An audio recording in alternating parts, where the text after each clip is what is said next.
Hello, welcome to Radio Row at Super Bowl 56. Today we're very excited to have with us sports agent Leigh Steinberg. Leigh is one of the preeminent sports agents, been doing this for a lot of years and has had incredible success. Leigh, welcome to the show. Thank you. We're glad that you're here. We know that you have so much going on, but one of the things that has always attracted us to connecting with you is how much work and how much time you spend with athletes, getting them involved with the community and talking about their foundation. That's been something that's really been part of your fabric from the beginning. How did that start? Well, my dad raised my brothers and I with two core values. One was to treasure relationships, especially family, and then to try to be an agent for change, make a difference in the world in a positive way, and help people who couldn't help themselves. So I've sort of been hardwired. And one of his corollaries was when you're waiting for the amorphous they or them to solve a problem. Older people, political figures, he would say, you could wait forever. The they is you, son, you're the they. So the point is we can tackle problems from domestic violence to sex trafficking to bullying to the environment to racism through the power of role modeling, triggering imitative behavior. So you've really touched on a lot of issues, and I think one of the things that you've done well that we see is that you sit down with the players and find out what's important to them. You're not taking lead passions and kind of imposing that on the players. So when you look back at the evolution, you started this in the 70s. You were way ahead of your time in terms of getting people involved with the community. What was the reason that you started this? I think the enemy of athletic happiness is self-absorption. Enough about me. Can we talk about how you feel about me? So stimulating the best in them, putting together a charitable foundation with leading business figures, political figures, and community leaders to take some legacy vision of the athlete, something that they always wanted to tackle. So, for example, work done and just put the 175th single mother and their family into the first home they'll ever own by making the down payment and having Home Depot outfitted. So it's athletes changing lives. It's 15 in the Mahomes with Patrick Mahomes helping community groups. It's Tua Tango Bailoa going back to his high school and endowing a scholarship. And we're going to give an award on Saturday to Rolf Benerschke, who started the iconic program Kicks for Critters. So for every field goal he kicked, he gave money to the Fund for Endangered Species. And there were posters and pledge cards throughout the city. So they raised millions of dollars to help save species. And that was the genesis, really, for all the programs you see that link athletic achievement with some corporation doing a matching program, which you'll see all over the league now. One of the things that you've had a passion about from a very early stage is concussions. I know on Saturday you're hosting the Brain Health Summit. Talk a little bit about that event and what led you to start your impulse into looking into concussions. So I had a crisis of conscience back in the late 80s and 90s. I'm representing half the starting quarterbacks in football. They keep getting hit in the head, and when we went to doctors and asked how many are too many, what's the magic number, when should we consider retiring, they had no answers. So I started holding conferences where I would put the players together with leading neurologists. We tried to pioneer differences in rules and headgear and not having kids play too early in tackle football. And finally, we had Ben and Amalu tell us that 3 or more concussions is the number, and then it leads to exponentially higher rates of Alzheimer's, premature senility, chronic traumatic encephalopathy, and depression. So I've called it a ticking time bomb and an undiagnosed health epidemic. So we have to be in the solution business here.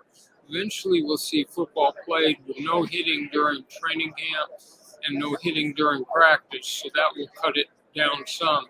And then we're exploring nutraceuticals, pharmaceuticals that can heal the brain, whether it's hyperbaric oxygen, whether it's a process called RTMS. So we'll have another session at the Super Bowl party at Sony Studios on Saturday. Leigh, if you don't mind, I'm actually going to ask you a question, and it's a very personal question directed specifically question to you.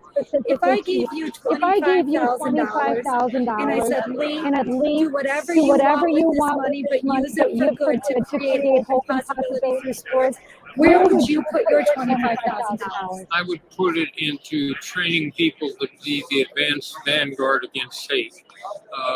To do a program that I did a while back, which was to be able to train people to spot skinheads and hate groups and go into crisis situations to intervene and go into school systems to promote ethnic diversity and tolerance towards each other. So I would try to create another generation against hate.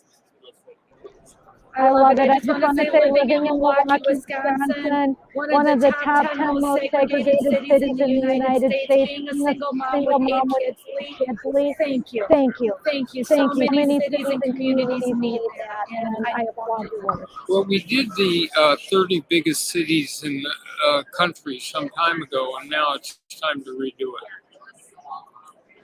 Well, you talked about fighting against hate, being such a rise of that in the culture, right? A lot more, even though it's conceptually not tolerated, it seems like it's become more fashionable and more accepted.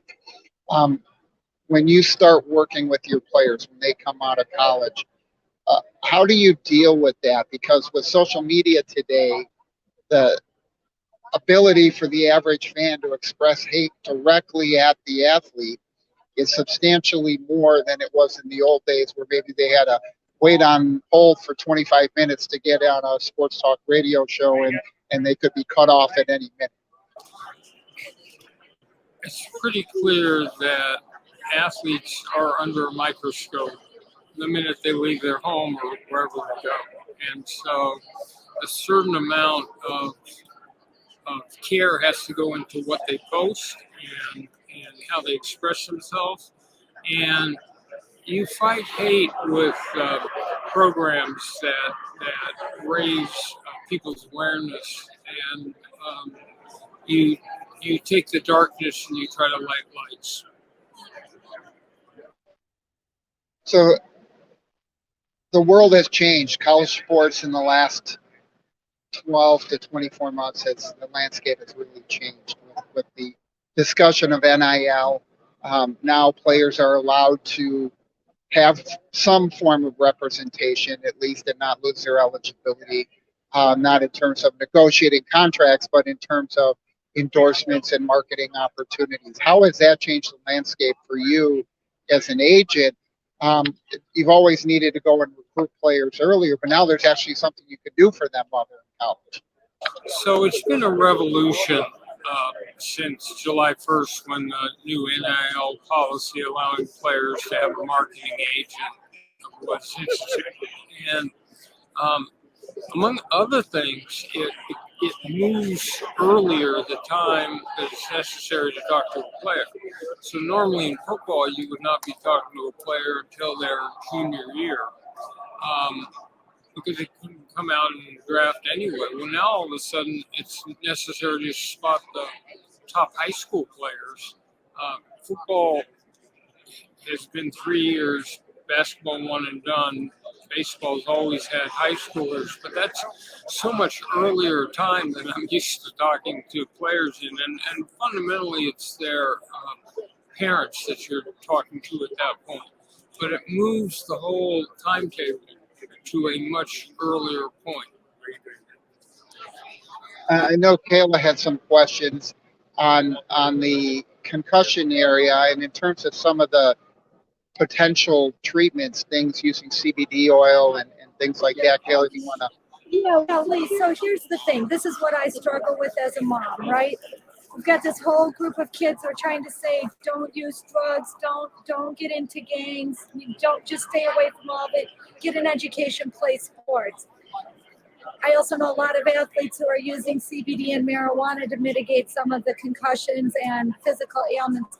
What's your stand on CBD and is it useful in treating concussions, Leigh?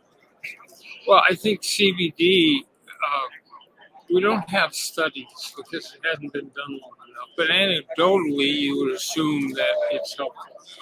The best thing I've seen is hyperbaric oxygen because it restores the brain.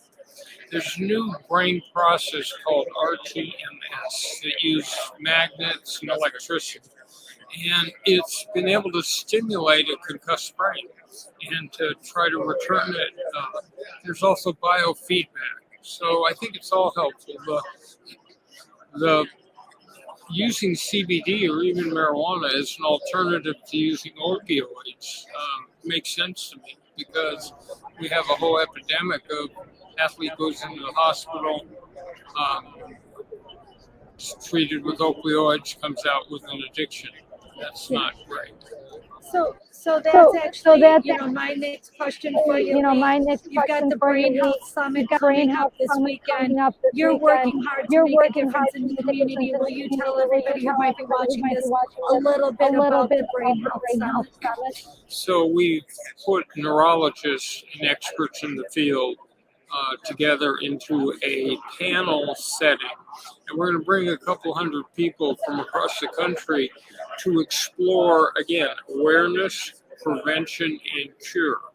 And if we can keep moving towards solutions. See, what I fear is if 50% of the moms in this country know what I know about concussion and tell their teenage boys you can play any sport but not tackle football. It won't kill football, but it will turn it into a gladiator sport where only people with real economic need will play it. I'll let you know if they say anything. Yeah, it's interesting because when we've done work with baseline concussion testing and the parents come in, it's clear that they really have no knowledge of what's going on in the concussion space. We would have moms that would come and tell us, thank you for protecting little Johnny by doing his baseline test, and we all know that doesn't help. But we're excited to participate in the Brain Health Summit. We look forward to seeing you there. I know you've got a hectic day here on Radio Road, so we want to let you go and you'll let Kayla close it out. But we want to thank you for joining us. You're welcome. Thank you, Leigh. So my name is Kayla Brett. I'm here with Roy Kessel on Sports Philanthropy Network. Joining us today, Leigh Steinberg of Steinberg Sports to talk about the importance of concussion awareness and the Brain Health Summit. Thank you, Leigh. You're welcome.